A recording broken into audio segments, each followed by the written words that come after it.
ఈ వాక్యాన్ని చదువుకుందాం.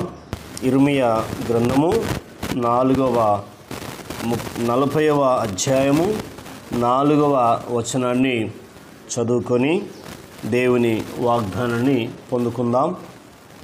దేవుడు ఇర్మియాతో మాట్లాడుతున్నాడు. ఇర్మియా చెరసాల బంధకాల్లో ఉన్నాడు.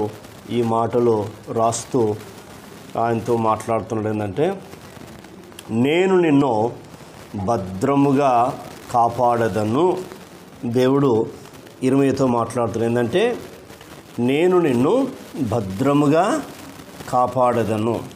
మరి ఇర్మియా దేవుని కొరకు సాక్షిగా, నమ్మకముగా, యథార్థముగా ఉన్నది ఉన్నట్లు మాట్లాడడానికి సాహసించిన మంచి ప్రవక్త.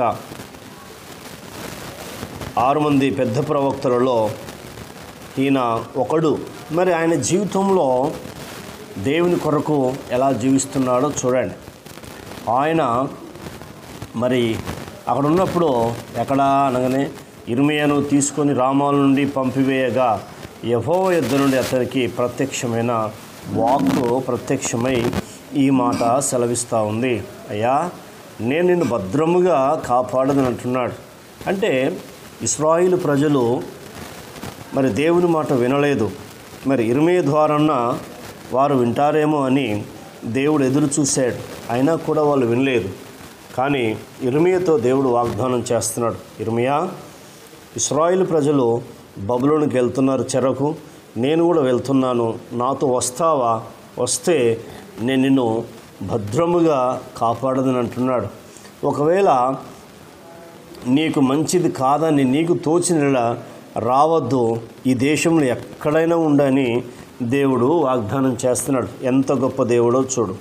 అంటే దేవుని యొక్క కృప నిన్ను ఏం చేస్తుందంటే భద్రముగా కాపాడుతుంది. అందుకే దేవుని యొక్క వాగ్దానము నీవు ఎత్తిపట్టుకొని దేవునికి మొరపెట్టుకోవాలి. దేవుని సన్నిధిలో కూర్చోవాలి.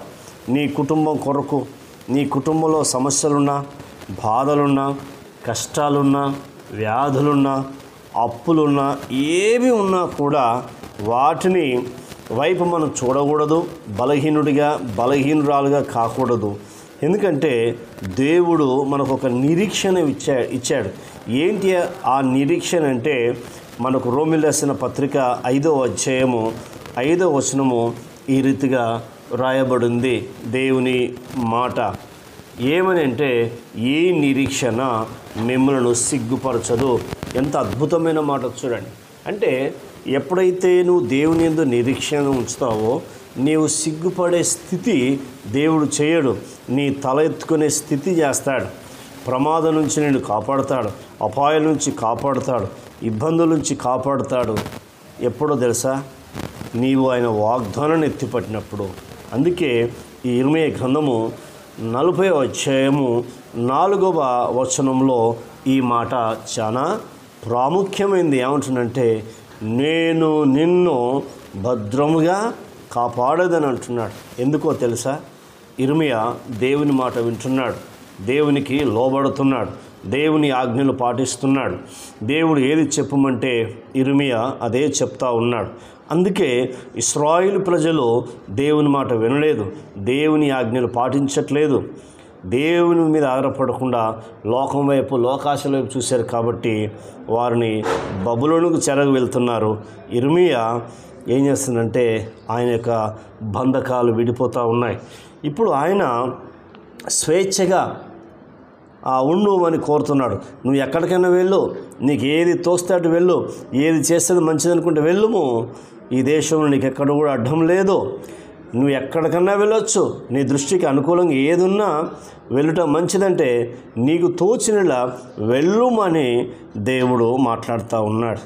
నిజంగా చూడండి, ఇర్మియా జీవితంలో మనం చూస్తున్నప్పుడు మొదటి అధ్యాయంలో ఆయన పుట్టుక కోసం మనం చూస్తాం.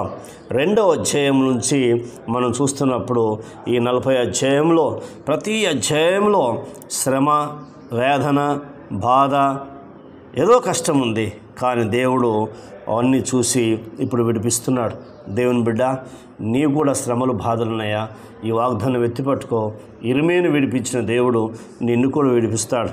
తండ్రి అయిన దేవుడు తన కుమారుడు ఎందుకు పంపాడంటే నీ యొక్క పాపం నుంచి విడిపించడమే కాకుండా, నీ సమస్యలు, బాధలు, కష్టాల నుంచి విడిపించడమే కాకుండా, నరకాలలో నుంచి నేను తప్పించడానికి ఆయన కుమారుడైన యేసుక్రీస్తు ఈ లోకానికి వచ్చాడు. అంత గొప్ప దేవుని కలిగిన నీవు నేను కూడా ఏంటంటే నరకం నుంచి తప్పిస్తున్నాడు. ఈ లోకములో నేను భద్రంగా కాపాడతాడు. దుష్టుడు ముట్టకుండా కాపాడతాడు. ఏ చీకటి కానీ ఏ శక్తి కూడా నిన్ను ఆవరించకుండా ఆయన కాపాడుతాడు. ఎందుకో తెలుసా? నీవు ఆయన పోలిక చొప్పున చేయబడ్డ కుమారుడవు, కుమార్తెవు. గుర్తుంచుకో, ఆయన తన పోలిక చొప్పున మనని చేసుకున్నాడు కాబట్టి ఆయన మనల్ని కాపాడుతాడు, మనని భద్రపరుస్తాడు, మనని పోషిస్తాడు, మనని సంరక్షిస్తాడు. మరి అలాంటి విశ్వాసం, నమ్మకము, నిరీక్షణ నీలో ఉన్నదా? ఉంటే తీర్మానం చేసుకో. తీర్మానం చేసుకుంటే కంపల్సరీ దేవుడు నిన్ను భద్రపరచబోతున్నాడు, నీ కుటుంబాన్ని భద్రపరచబోతున్నాడు, నీ పిల్లలను భద్రపరచబోతున్నాడు, నీ అపాయం నుంచి తప్పిస్తాడు, ప్రమాదం నుంచి తప్పిస్తాడు. మరి అలాంటి దేవుని నమ్ముకున్న నీవు ఒక్కసారి ఆలోచించేయమని, ఒక్కసారి తీర్మానం చేసుకోవాలని ఈ లేఖన భాగం ద్వారా దేవుడు నాతో మాట్లాడుతున్నాడు. మరి నువ్వు నాతో ఏకీభవించి ప్రార్థనలో మీరు కన్ను మూసుకొని తలలో ఉంచినైతే ప్రార్థన చేసుకుందాం. ప్రార్థన మన జీవితంలో అద్భుతం జరిగిస్తుంది. పరమ తండ్రి, నీకు వందనాలు ప్రభువా. మీరు ఇచ్చిన వాగ్దానం కొరకై వందనాలు. ఇర్మీయాకు ఇచ్చిన వాగ్దానము, నేను భద్రముగా కాపాడదనని చెప్పిన దేవుడు నీకు వందనాలు. ఈ వాగ్దానం నాయన మా జీవితంలో మీరు నెరవేర్చవలసిందిగా అడుగుచున్నాం. ఈ వాగ్దానము అయా దుష్టతకు పోకుండా సహాయం చేయండి. మాతో మీరు స్పష్టంగా మాట్లాడవు తండ్రి, నీకు వందనాలు. మాతో అర్థమయ్యే రీతిగా మాట్లాడినందుకు వందనాలు. ఎంతమంది అయితే లేఖన భాగం విన్నారో వారిని, వారి కుటుంబాన్ని మీ నామంలో భద్రపరచమని అడుగుచున్నాం. మీ కృపలో భద్రపరచమని అడుగుచున్నాం. మీ వాక్యములో వారిని భద్రపరచమని మిమ్మల్ని బతిమలాడుతున్నాం, స్తుతిస్తున్నాం. ఇంకెంతమంది అయితే వినబోతున్నారో వారిని కూడా భద్రపరచండి, వారి కుటుంబాన్ని భద్రపరచండి, వారి పిల్లలను భద్రపరచండి. నాయనా నీకు స్తోత్రాలు, నానా నీకు వందనాలు. ప్రార్థన విని దేవుడవు, ప్రార్థనకు జవాబిచ్చే మా తండ్రి, మీకు కృతజ్ఞతలు, స్తోత్రములు, వందనములు చెల్లిస్తున్నాం నాయన. అయా మీకు స్తోత్రాలు. ఎంత గొప్ప దేవుడవు తండ్రి, నీకు వందనాలు. ప్రార్థన విన్నందుకు స్తుతి.